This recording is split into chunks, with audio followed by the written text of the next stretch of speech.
Welcome back to the Iron Insight. Thank you for starting your week off right with the Iron Insight every Monday morning at 4 a.m. Andrew is gone today. He's getting hitched. He's getting married. And I don't think I announced this on the podcast, but I recently got engaged. And Andrew is getting married right now. But today we've got Alex. How's it going from AMCustomFab? Really good. It's a early morning for you. Yeah, it's about 7 here. It's not too bad. Yeah. 7 o'clock here, 9 o'clock, or 9 o'clock here, 7 for you. Where are you out of? I am in St. Helens, Oregon, so I'm about 30 miles north of Portland. And were you born and raised there? Yeah, I've lived in 3 houses within 2 miles of each other my whole life. Oh, dang. Is it a pretty small town? It's not super small, mid-size, I'd say, probably 20, 25,000. 25,000, yeah. Ours is about 50,000. What kind of welding work do you guys have? What would you say is like here in the heartland of Nebraska, it's a lot of tractors and agricultural manufacturing. What would you say is kind of the most common there? I don't know what would be like. There's not a lot of like metal industry directly around. My specific job right in town is I build puppets. So I got lucky enough that that's only 10 minutes away from me. You told me that on messages, and you know, I was trying to think of how can this be a lucrative business? Can you tell me a little bit about welding puppets? Yeah, so we build stuff for the entertainment industry. I work for a company called Michael Curry Designs, and I've been there for almost 15 years. And so anything from stage sets to puppets is what we specialize in. So basically, like my job title is mechanical animation technician. Um, so basically, things that move that's operated by a human. And so we do stuff for Disney, Circus Soleil, Universal Studios. We've done stuff for the opening ceremonies, the Olympics, you name it. We did something a couple years back. We built a puppet, two camels for a sheik's birthday in Abu Dhabi. Um, just some random stuff. So basically, like these camels, there's literally somebody that's like on stilts on their hands in the front of it and somebody in the rear of it. And it looks like a real camel walking around. So That's an interesting, very niche part of the industry. it, Is it? it very is. But I I mean, mean, entertainment is pretty those are lucrative. all So like, yeah. That's I can't believe that. I mean, you've got a resume full of some of the biggest entertainers in the industry. I mean, out of all time. yeah, do you watch football at all? I watch college football. I don't watch too much NFL. Okay, so, well, I don't either, but a lot of people know us by this. About 5 years ago, Katy Perry came out on the halftime show on a big lion, and I did a lot of stuff on that lion. That's pretty cool. So, when did you start welding? I started welding right, I don't know, before I graduated high school. The big thing for me was for me, it's just something that I can execute on the things that I come up with because I'm always dreaming about building something. And so it's just a avenue that I can build stuff. And what actually got me my job was I built a go-kart for the county fair as an exhibit. And I built it out of old galvanized water pipe for the framework. And like the front pivots on the A-arms were big 1-inch bolts, so the nuts were welded to the frame, and I drilled and tapped grease zerks into them. And then so the bolt on the nut was my like joint for my A-arm. And that's actually what ended up landing me this job. My boss seen it at the county fair, and his wife seen the name on it and was like, "Oh, that's the kid that takes care of our horses every once in a while." And he called me and asked me if I wanted a job. That's crazy. And so this was your first job in the industry? First job, I started the week after I turned 18. So once we build this stuff, you have to educate the people that are using it on both how to use it and how to maintain it. So, I mean, things have certain lifespans where it goes to bushings and bearings and mechanical joints and stuff like that. So you have to write a maintenance schedule for it once you build it. And then you have to write out like general ways that it's supposed to be used and do performer training because like some people, performers don't know how to use things like, and so for example, like they wanted a puppet that the director originally said the one time they wanted basically a hand that was on like an 8-foot stick that could reach out from the curtain and shake somebody's hand. And then when I was on install, the director wanted somebody to high five it. And because the budget was low on it, it was mostly like 3D printed parts. And so I'm like, no, you can't be high fiving this thing because you're going to break it. And that wasn't what it was originally slated to be. So that's just kind of an extreme example, but we have to go down and do maintenance schedules and stuff like that and performer training. So that gives me the opportunity to go all over the world where these things go. Damn, dude, I can't believe I've known you for like what, like 2 years from Atlanta Yeah, I think Fab so. Tech, and I've never heard any of this, the anything about the puppet or all the Which traveling. What was Japan like? Japan was amazing. Like my favorite place. Japan was amazing. It's my favorite place that I've been. Super clean. Like the culture there is you don't eat on the go. So you like sit and eat and then you throw your trash away. So there's like no trash anywhere. People are super nice. And I got to go to Universal Japan as I did an install. We installed this big T-Rex um, on a float there. And so it was great. People are great. Food's great. I was there for about 2.5 weeks. Yeah, I got a buddy that. Dang, I got a buddy that was he was in the Navy and he lived in Japan for like 22 years, I want to say. He said pretty much all the exact same stuff. Like people are great, it's clean, it's modern, stuff like that. That's Yeah. that's crazy. Paris was the And opposite. It was dirty and what people was the are Paris job rude. for? The Paris job was for Disney Paris, What? and we How long did were you in a Paris for?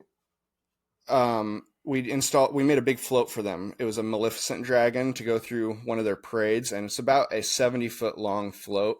So the a single person drives it, and then it had several animation components. It had like head neck movement, the wings flapped, and then the tail moved. So that went down there in multiple small shipping containers, and then we had to assemble it on site and do performer and maintenance training and all that kind of stuff. So you've done stuff for Disney, Circus Dole. Who am I missing? Blue Man Group, um, lots of independent places. I don't know who, opening ceremonies of the Olympics, stuff like that. So we did a big dragon float for one of Disney parades. Actually, we did that same dragon. We did that for Disney Paris and Disney Florida both. So we built two of those so far, and I can send you a couple photos of that. We done stuff for Universal. So I installed a big T-Rex in Universal Japan, and then I can send you some photos of some stuff for Universal Florida that we've done. We've done a big Triceratops and all their Raptors at Universal Studios, along with the Transformers. Have you seen the Transformer suits at Universal Studios? I've touched most of those as well. I've done most all the welding in them, and then I actually painted several of them this last year too. And then we do a bunch of stuff for like we just finished a big project for Wynn Casinos. So last year we did their Lake of Dreams. So there's a big frog that sits on top of a 70-foot tall waterfall, and this frog is mechanically animated. It's not actually a puppet. It's like an animatronic robot, but the thing is huge. Each eyeball sphere on this frog is 4 foot in diameter. So the head of the frog is 16 feet across, and then it's all done with linear actuators and stuff like that. And then there's some big toucans that we did with that sing on top of this waterfall, and they've got 12-foot long beaks, and they sing Frank Sinatra up on top of the waterfall for people. When when you said puppets, I was thinking like Like, a hand, yeah, not a friggin' robot. like a two-person operated. Yeah, that's crazy. Um, is there like I can't even think of. Is there any like competitive or competitor shops to what you guys do? There are a couple, but none of them are at the standard that we hold. Like we specialize in making things move a lot and be super lightweight for the amount of animation they have in them. So when you have a puppet, something most of the time a performer's wearing it. So they have to be able to maintain the load of the entire puppet and at the same time be able to move fluently and make it look alive. So I do a lot of like aluminum welding, a lot of chromoly, and then I do a lot of carbon fiber work too, because a lot of the shells of these components are all carbon fiber shells because we have to be as light as possible. So when we start, we have usually like a foam buck that one of our sculptors will sculpt out, and then we make a mold off of that, and then we make a carbon fiber shell out of the mold. So let's say it's like a Nemo fish. So then we'll make a mold of the body or the head and the face, and then I'll go in and make like a little metal frame, and then we'll make the eyes blink and the mouth move, and then it'll go to the fabric department, and then they'll put like a tail on it and make the tail flutter, and then it'll go to the paint department and they paint it and make it look real. So when you're done, you'll have something that a performer can hold, that they can move around. Excuse me. They can move around, the eyes blink, the mouth moves, all that stuff. That's crazy. And so you've been doing this for 15 years, but you also do some side work. Like you said right now you're doing a 16 foot by what was it, 4.5 duck blind? Yeah. Yeah, it's a 16 foot by 4.5 foot duck blind. That's what I'm going to do as soon as I get off this call. So I do lots of side work. I work about in between 8 and 10 hours a day at work, and then I get home, spend some time with the kiddos and wifey, and then go out in the shop and work for another 2 or 3 hours each night on AMCustomFab. So do a little bit of everything. A lot of repairs. The latest thing that's taken off for me is actually these little things. I don't know if you can see these swing arms here. I got into the electric pit bike, and I built a swing arm for mine because these things are ridiculously fast. I got this little electric pit bike that came from Walmart. Now it does 60 miles an hour. And so you need an extended swing arm so the front end stays on the ground. And I built mine, shared it on one of the Facebook groups, and people seen it and they're like, where do I send the money? I was like, I don't want to build these things. So I threw the I don't want to do this price out there, and everybody's still like, where do I send the money? And so I've built 15 of these in the last 3 months, and then I couldn't pump them out fast enough, so I developed a DIY kit that I could send out and have cut, and I've sold 16 of those DIY kit sets as well. And so you're working with fairly limited space there, Yeah, like in 280 your square feet. garage, right? But you do a lot of side work, and it seems like your your capabilities are pretty large for what you have to work with. And on your YouTube channel, you kind of make videos on the way I explain it is to anybody that hasn't seen your YouTube channel is you post videos that I never knew that I was looking for. That means a lot. I appreciate it. And yeah, and you do videos on kind of like anything that you do, really, like working on advancing your shop and making tools and tables and recycling a lot of material. What would you say has been your most valuable piece to your shop, your most valuable tool in your shop? The most valuable tool in my shop, if it's a hand tool, it's my Nipex flat jaw pliers. Like, I use those all the time. It's kind of like the bougie crescent wrench. It's combination between if a crescent wrench and a channel locks had a baby. Um, I use those for everything. I love them for holding on to material when you're running it through the saw, for holding stuff while you're welding it, and then you can use it to tighten up your regulator on your bottle, which is hilarious because, like on my YouTube channel, I always show a video of doing that, and people think that I'm using channel locks, and they're like, "You're gonna mar up your things," and I'm like, "No, these are flat, smooth jaws. Like it's just like using a crescent wrench." But if it was like a What piece of about machinery, it would probably be my TIG welder. your TIG welder? What about the plasma table? Um, that definitely helps, but I mean, like, you can. I mean, a lot of people say like, "Well, I couldn't do that unless I had the plasma table." Like, you can cut anything out you can on the plasma table if you have a drill press and a grinder. It's just going to take you longer. So the plasma table, it doesn't limit you from doing things. It just Yeah. makes you more efficient at doing things. And you recently did the crane, right? Yeah, I'd made a jib crane. I use that all the time. Yeah, I watched that video. I think the crane. I was expecting the crane to be your answer. To be honest, you posted a video like yesterday building a table or something, and you said you never thought you would use the jib crane so much, Yeah, or no, that's as much as absolutely you true. have.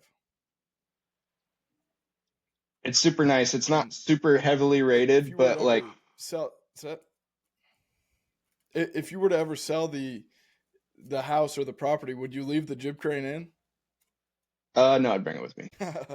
Yeah, Ha- yeah. I don't, that's what I mean. I don't know. You just have so many tools that you don't. I wouldn't think that I would need, but then I see it and I'm like, damn, that looks convenient. You just grow it as a And library, all like one thing at a the time. tables you build. So that's what.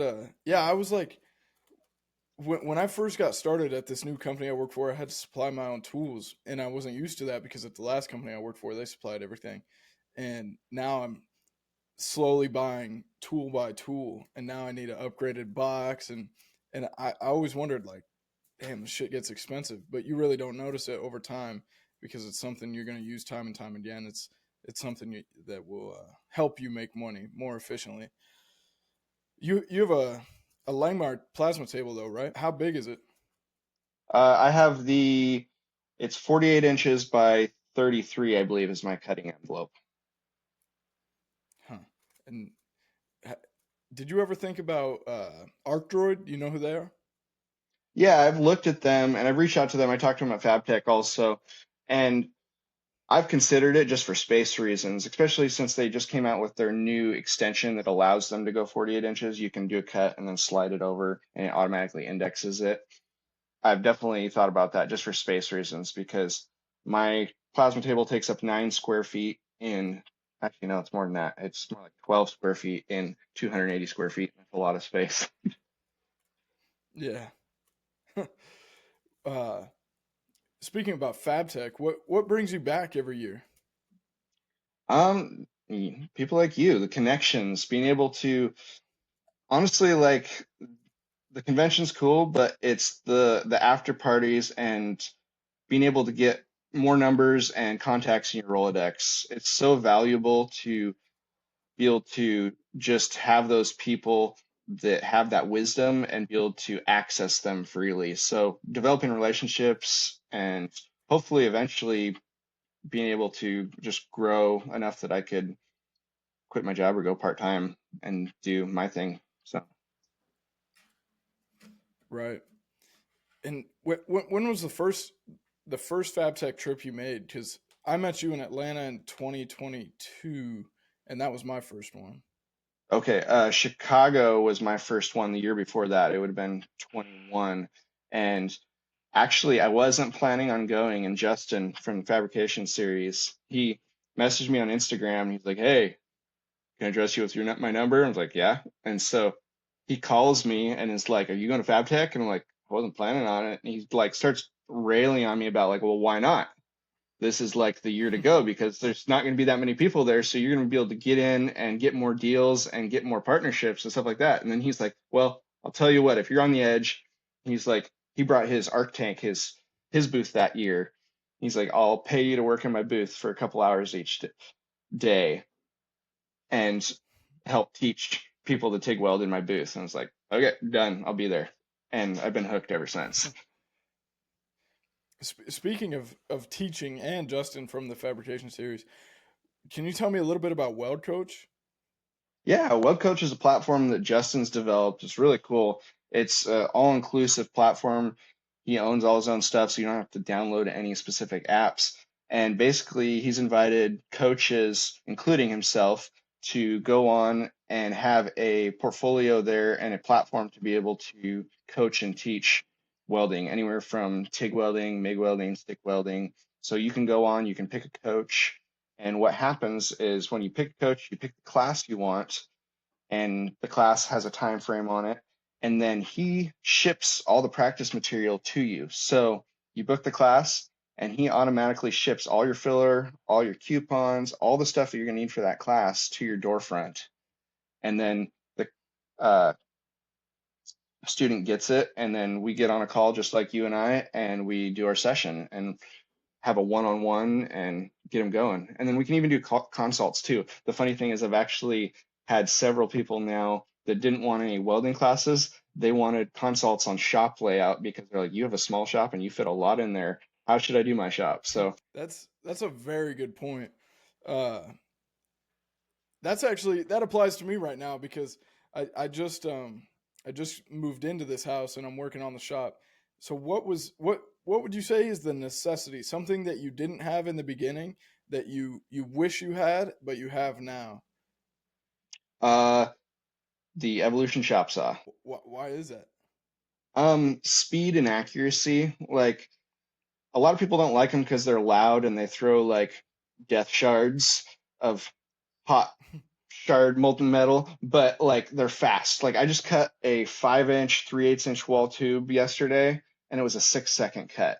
And you're not going to get that on a bandsaw, and you're not going to get that on an abrasive saw. And it was cool to the touch and square when I was done. So just for accuracy and speed, And if you had to go, say I already had an evolution chop saw, what would what would be the next? probably the plasma table. Damn. Yeah. The plasma table is something like I want, but I just can't justify pulling the trigger on it. But it would be kind of like a money printer. Kind of, but honestly, there's a lot of resources now too. Like I just found Send Cut Send about 2 months ago, and still use the plasma table every day for prototyping stuff. But as soon as I don't have a lead time that's less than a week, and I know that my file is good, I send it out to them then because they can do it for most of the time less than I can get the material for. Dang. Yeah, that is a good point. Send cut send is a like a game changer, to be Yeah, honest, like you get it especially within for 5 business days usually. So there's this quick stuff that you need a fast turnaround where you got to do it on the plasma table. But still, when the plasma table, you've got to clean the mill scale off of it. It's not as accurate because it's a plasma instead of a laser cutter.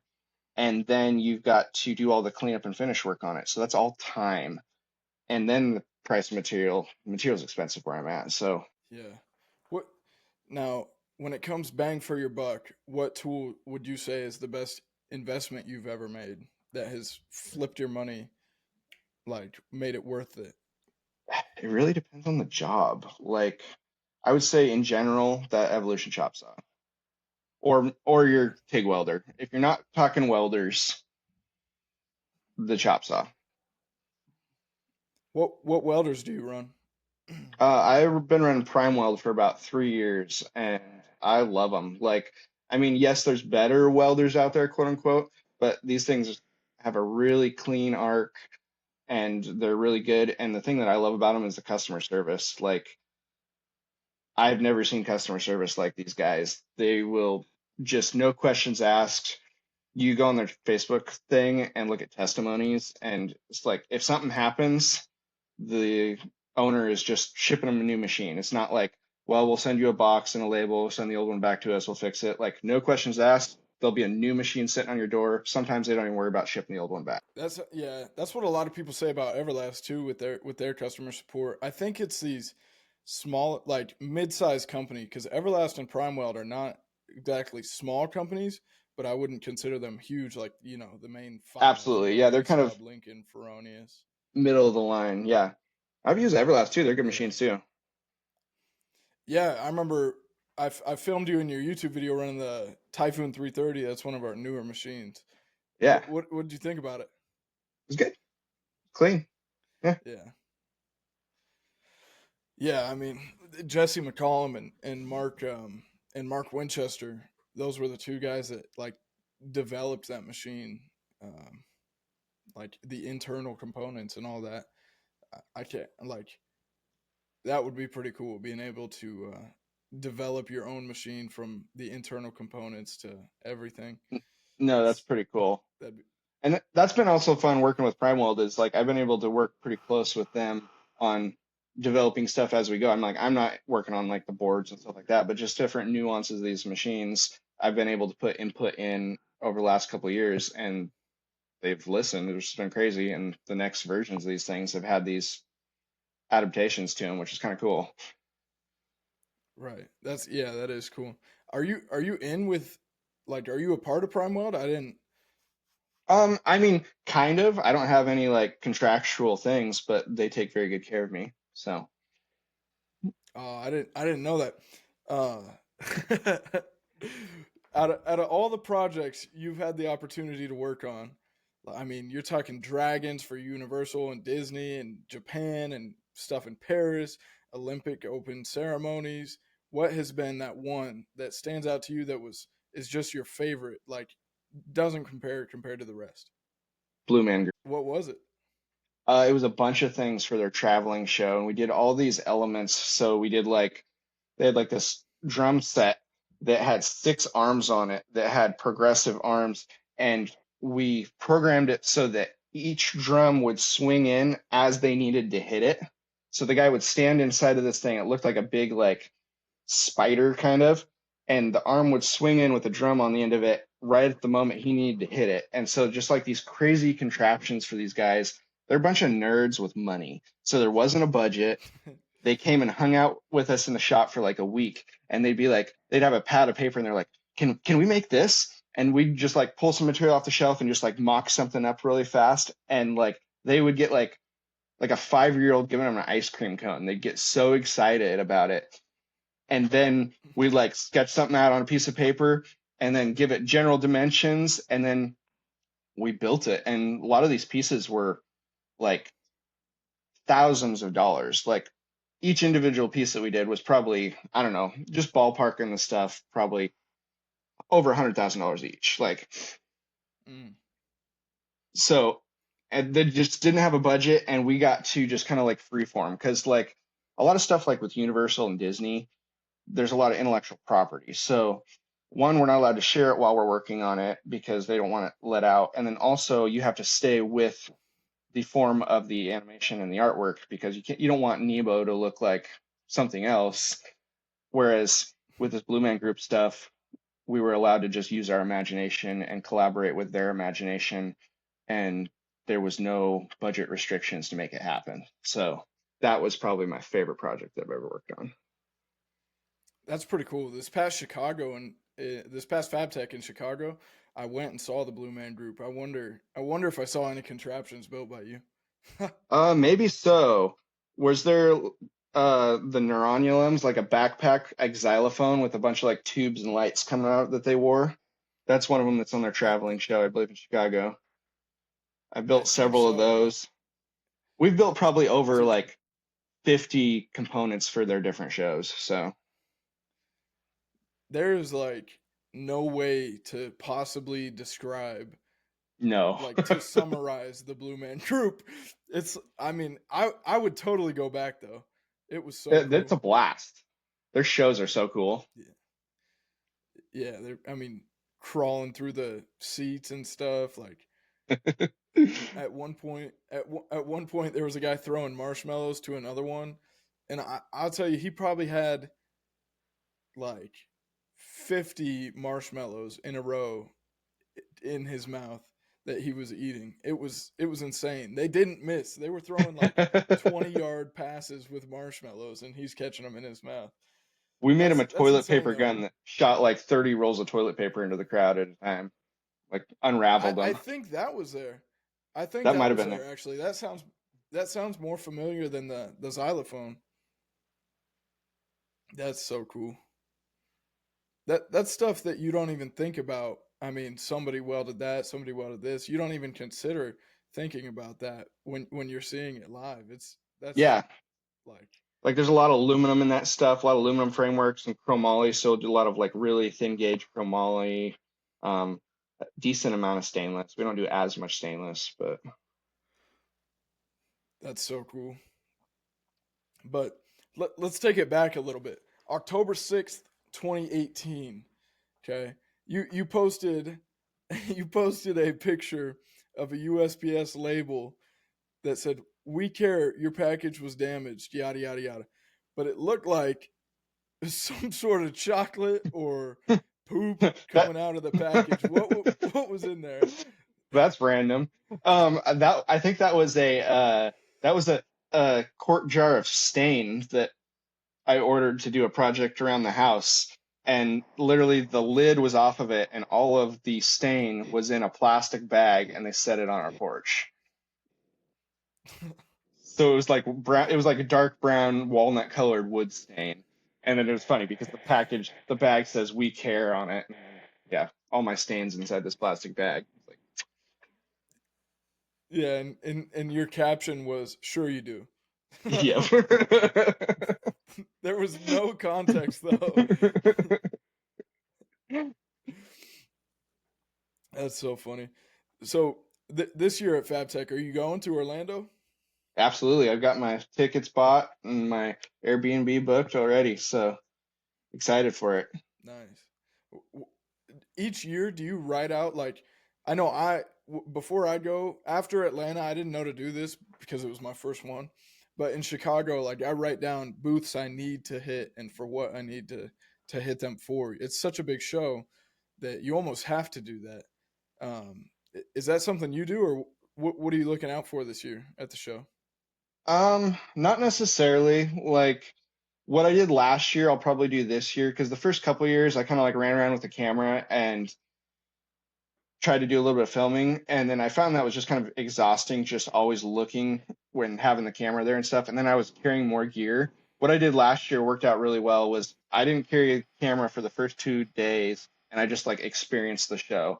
And then I had a notepad, and I stopped by, and the people and booths that I thought I might want to interact with, I just wrote them down and asked them like, "Hey, if I stop by on Wednesday, do you care if uh, you just tell me about your product and we'll shoot a quick little thing?" And so that way I didn't catch them completely off guard. And then the first 2 days, I wasn't like carrying an extra 15 pounds of gear in my backpack and just hunting for things. I could relax, enjoy the show more, and just concentrate on the relationships the first 2 days. And then the third day is when I went through and just kind of like more did the structured hit the places, shot some film because I've been just kind of shooting a like well, you've seen them. I've done a Fab Tech video almost each year. Nothing fancy, just interviewing people and stuff. Right. That I think you. I'm pretty sure you're the one that introduced me to. I can't remember the company name. I want to say it was like Flex or Flex Pro USA or something.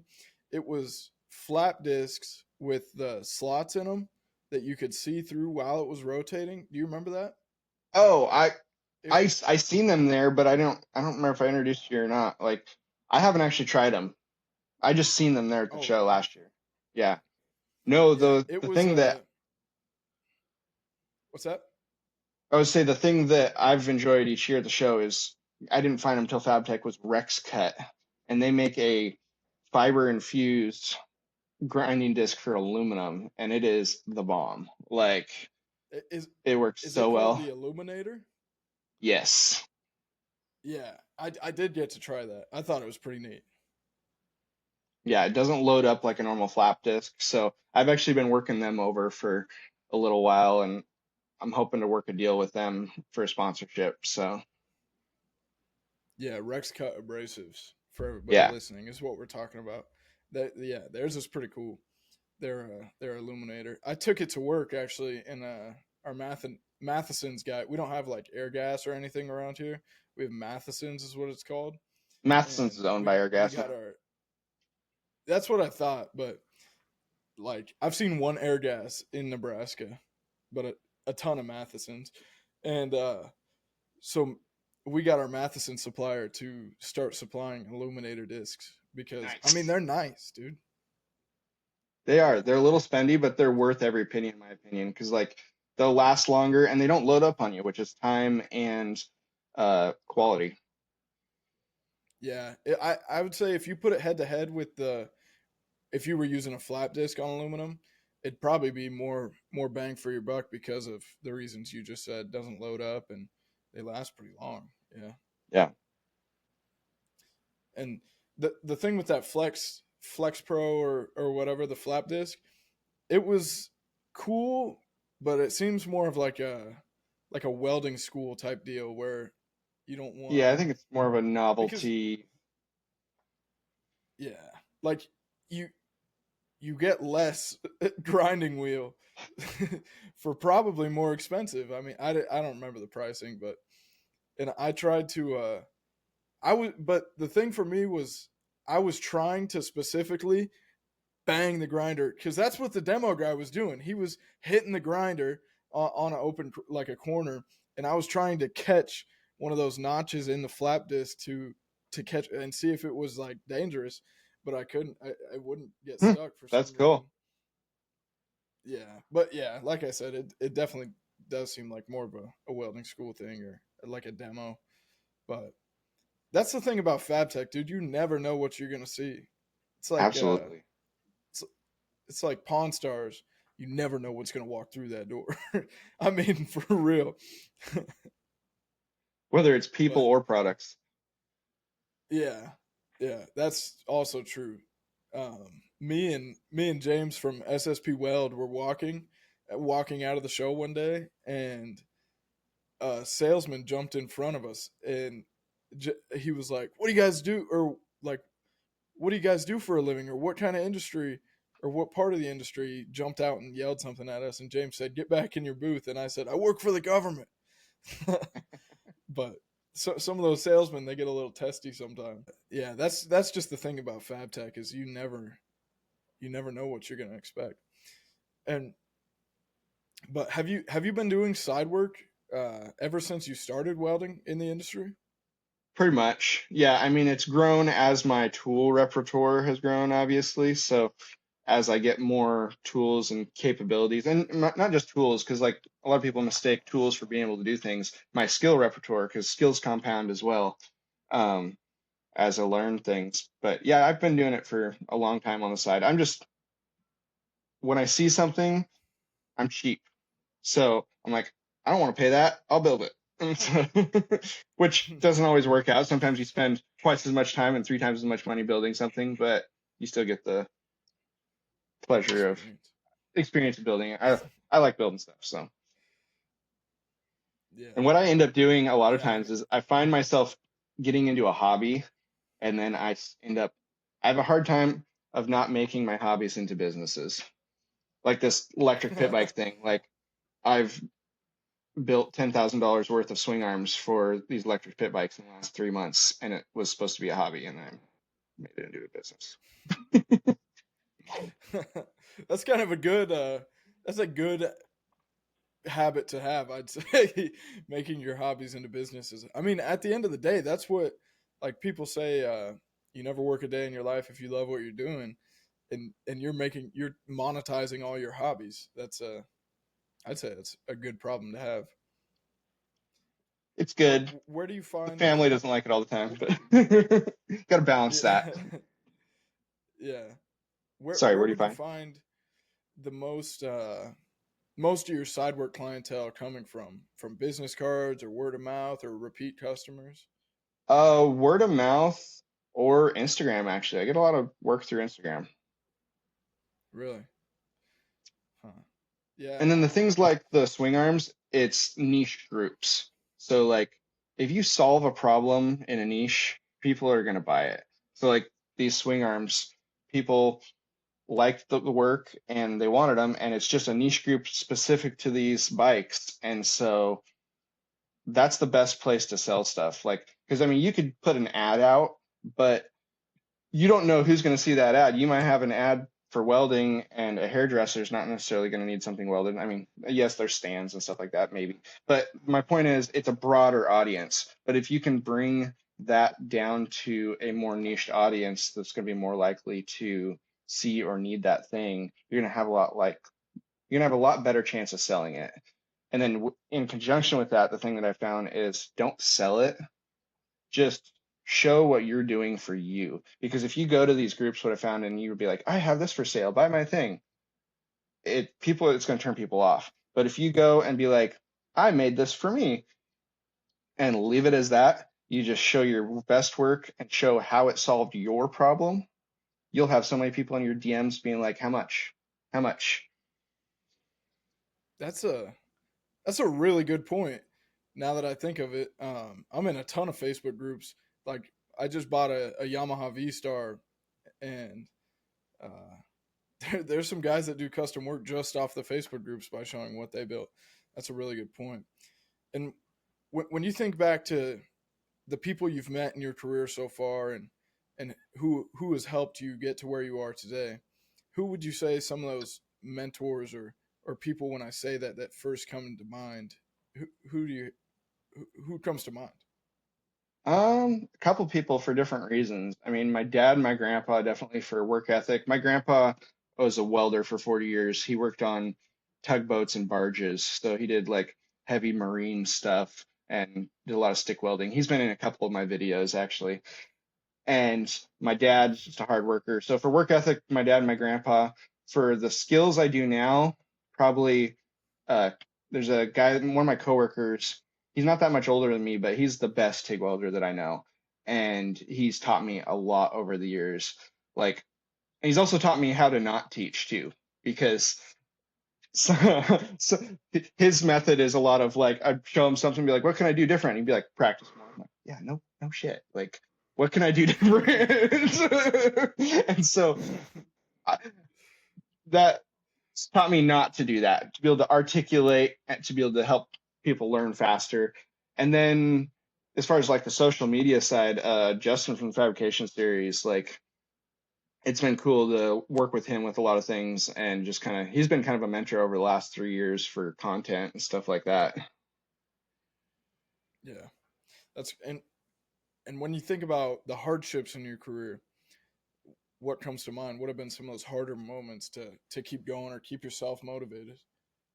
Um, I mean, with my job, probably just some of the long hours. Some of the times, like we did this big monster that was for the opening ceremonies of the Arab Games, and it had a big old 70-foot wingspan stuff. And we had some catastrophic things happen to it during production, and we had to pull some long hours. I had one paycheck that I had 188 hours on in 2 weeks, and Oh man.